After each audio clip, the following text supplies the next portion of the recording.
when we moved to, that was Coney Island, but we moved to Brooklyn, which was on the other side of town.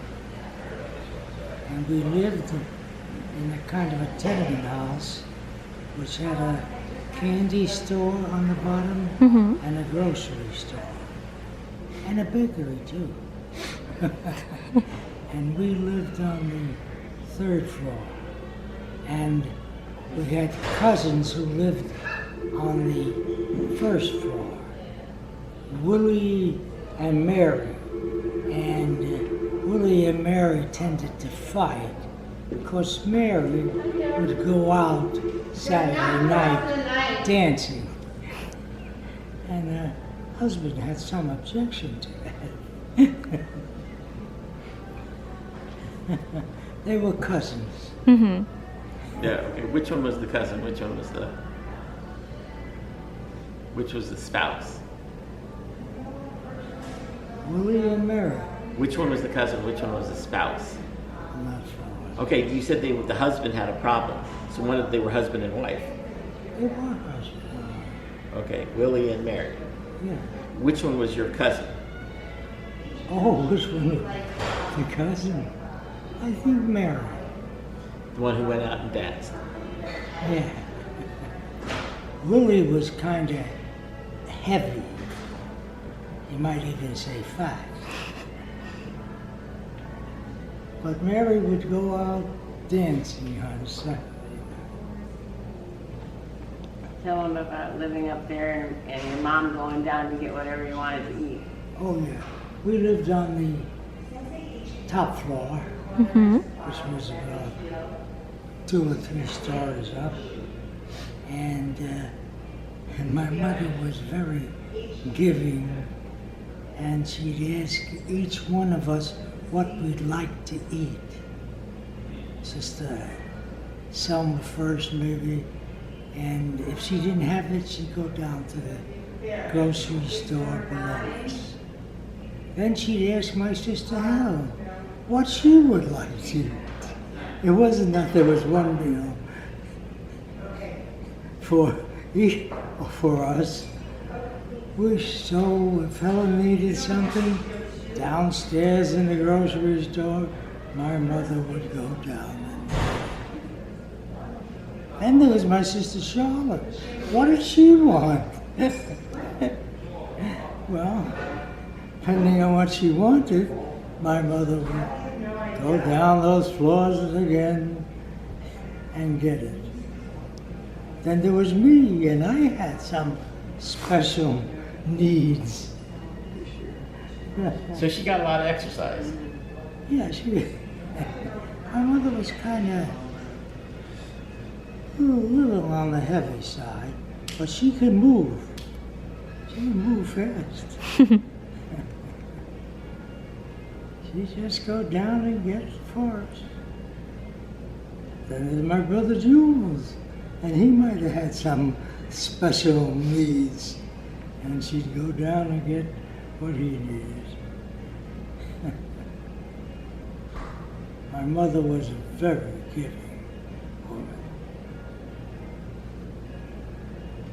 I would walk 10 blocks home from school for lunch in order to have my mother's lunch made for me. And then I'd walk 10 blocks back to the school once the lunch hour was over. One day she made me spinach and potatoes, which was a favorite of mine. One day she would make me macaroni, spaghetti, another favorite. Every day was a different lunch, and I liked it well enough that I'd walk 10 blocks there and 10 blocks back. And I had to get back because lunch hour was only so long. I did that for quite a while, walking home for lunch. And she would make me lunch.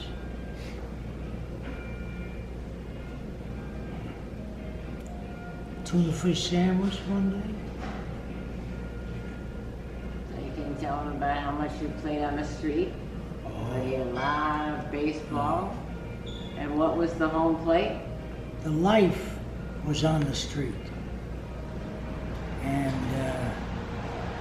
we would play punch ball. We hit a sponge ball, ping pong, and you hit it, and you run. At one point I got fairly good at it. I could hit it really the heck out. And then I would play in the outfield, and I made some good catches when people hit the ball pretty far. I was out there waiting for it. Mm-hmm. Catch it.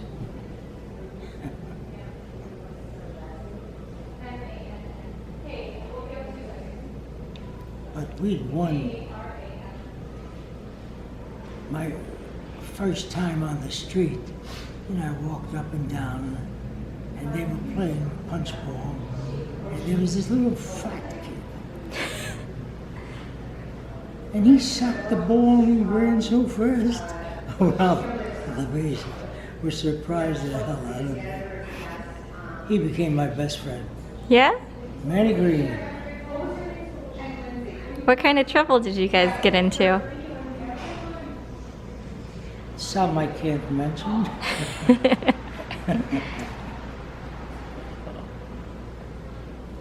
Tell them about She's not going to get jealous about something Hairpins. that's 80 years ago. Oh, did I tell you about hairpins? Hairpins. The lady with the very Hairpin lady. Oh, large. What was it about the lady with the hairpins. large breasts that hung out the window? Did they hear it? I know Numen heard it. I don't know if Senti heard it. Record it, no? I didn't record it, no. You can tell us the story again. Tell us about stickball. Stickball. Yes. Most of the kids on the blocks around used a broomstick, but we used a bat, and we would pitch it, and the batter would hit it. There were a lot of windows around, so if you hit the ball too hard, we broke a window on that side. And we'd run like hell when we did it. And then we hit the ball and broke my father's window. I paid for that. We didn't run away. Was your father home at the time? And on the other side was Ruby. Ruby was a barber in the barber shop.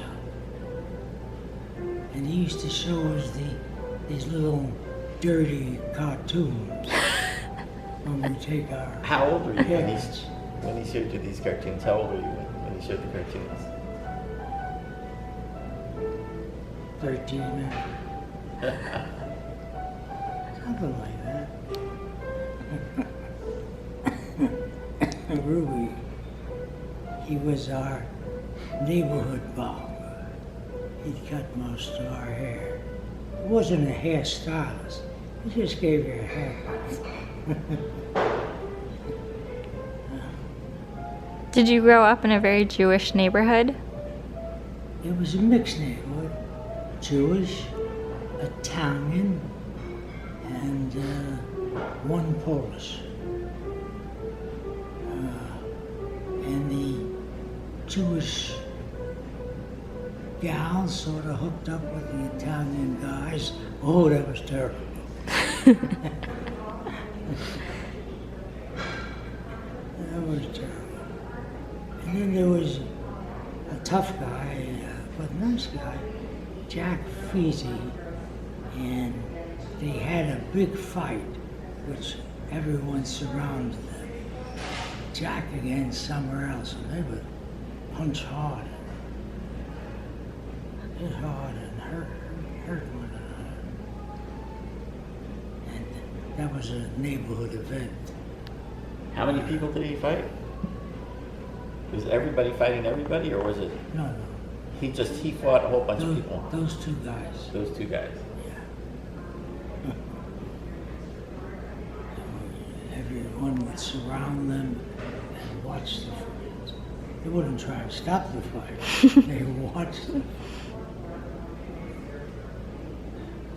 That was bad.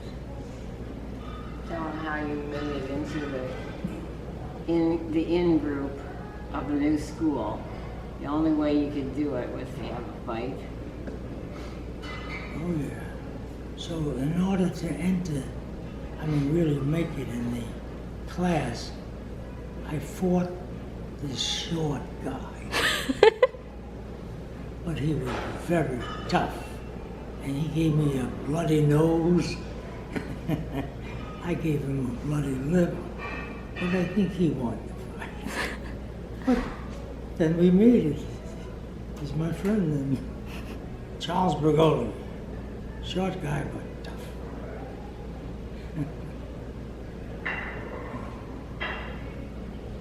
And we had one guy, Ed.D, and he was a good ball player.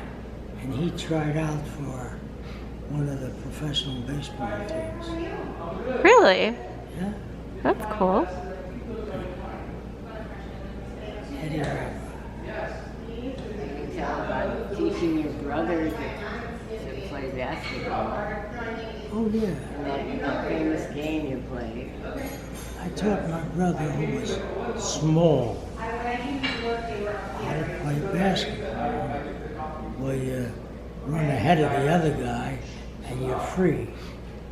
And my friends, Manny and I think Larry, they challenged us to a game.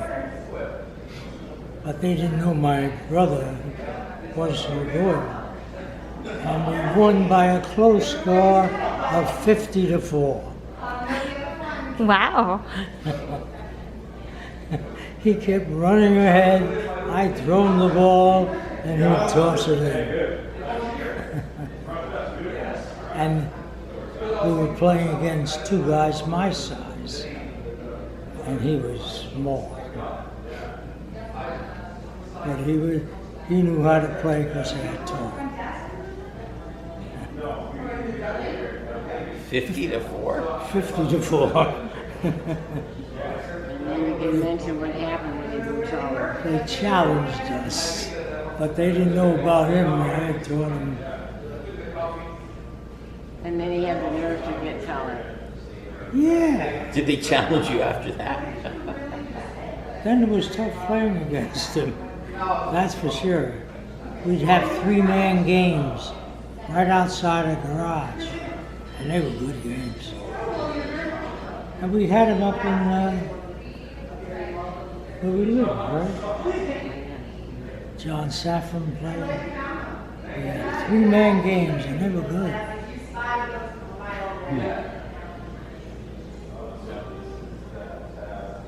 I told you about the lady who lived in the yard across, right? Tell us about her again.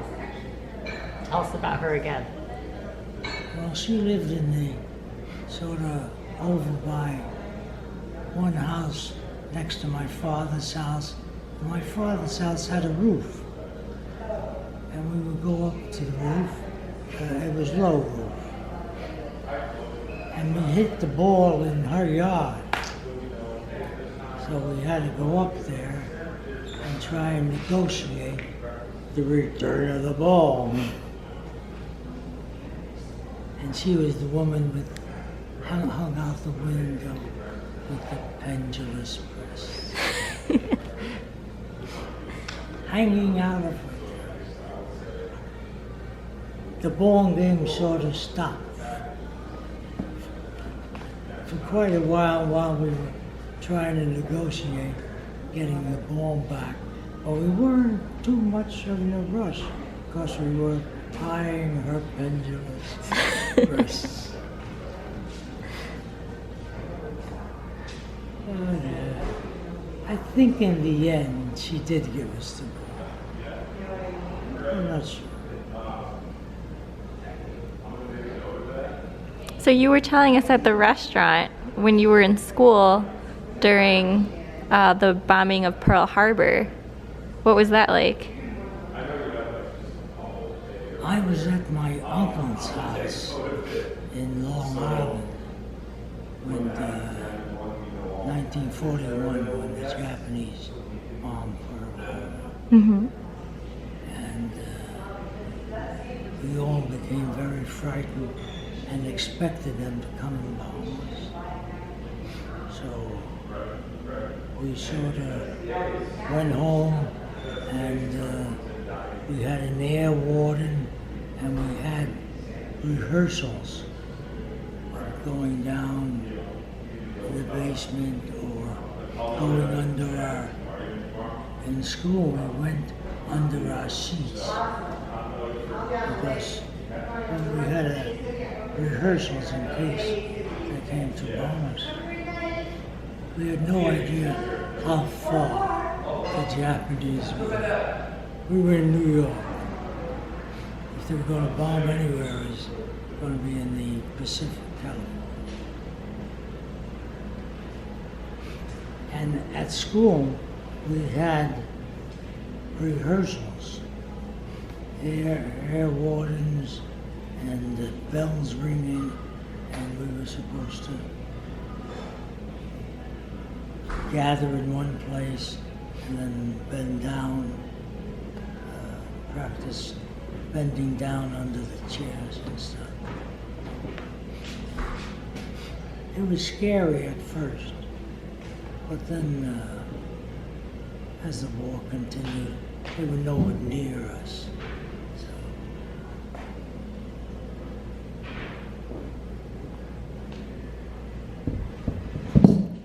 Okay, baby. I'm done. I'm going upstairs. I'm going up. Okay. I have hit the wall. I have to go to sleep. Okay. Okay. You have a wonderful night. Enjoy.